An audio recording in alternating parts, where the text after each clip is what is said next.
दहशत की हवेली। पुराना न्योता। अमन और उसके 3 दोस्त रिया, समीर और प्रिया कॉलेज के दिनों से ही भूत प्रेतों की कहानियों के दीवाने थे।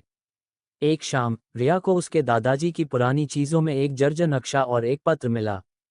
पत्र में लिखा था, बेटे, अगर तुम कभी रोमांच की तलाश में निकलो तो इस नक्शे पर दिए गए पते पर जाना। ये विश्राम निवास है जहां मेरे एक पुराने दोस्त रहा करते थे। वे अचानक गायब हो गए थे। मैंने सुना है कि उस जगह को अब दहशत की हवेली कहा जाता है।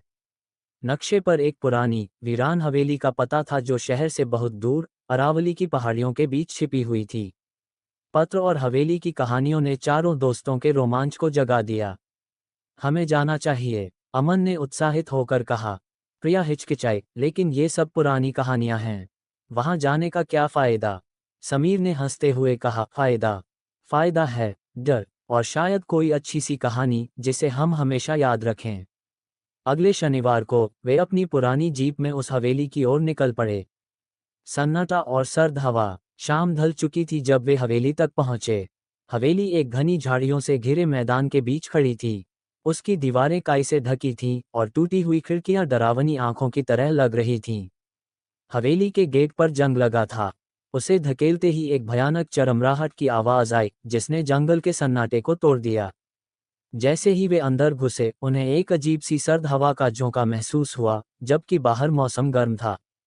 हवेली के मुख्य हॉल में धूल की मोटी परत जमी थी और हवा में नमी और सीलन की तेज गंध थी।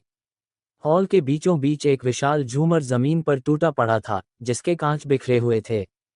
रिया को अचानक अपने कंधे पर किसी के छूने का एहसास हुआ। वह पलटकर चिल्लाई, कौन है? समीर ने उसके पास आते हुए कहा, क्या हुआ? यहाँ कोई नहीं है। रिया ने कांपती आवाज में कहा, मुझे लगा जैसे किसी ने मुझे छुआ हो। ये जगह ठीक नहीं है। अमन ने दरवाजे के पास रखा एक पुराना तेल का लैंप जलाया और कहा, बस थोड़ी देर और। हम सिर्फ पता करेंगे कि रिया के दादाजी के दोस्त का क्या हुआ था। बंद कमरा और परछाई। वे ऊपर की मंजिल पर गए। वहां गलियारे में कई बंद कमरे थे। तीसरे कमरे के दरवाजे पर एक जंग लगा ताला लटका था। इस ताले पर रिया के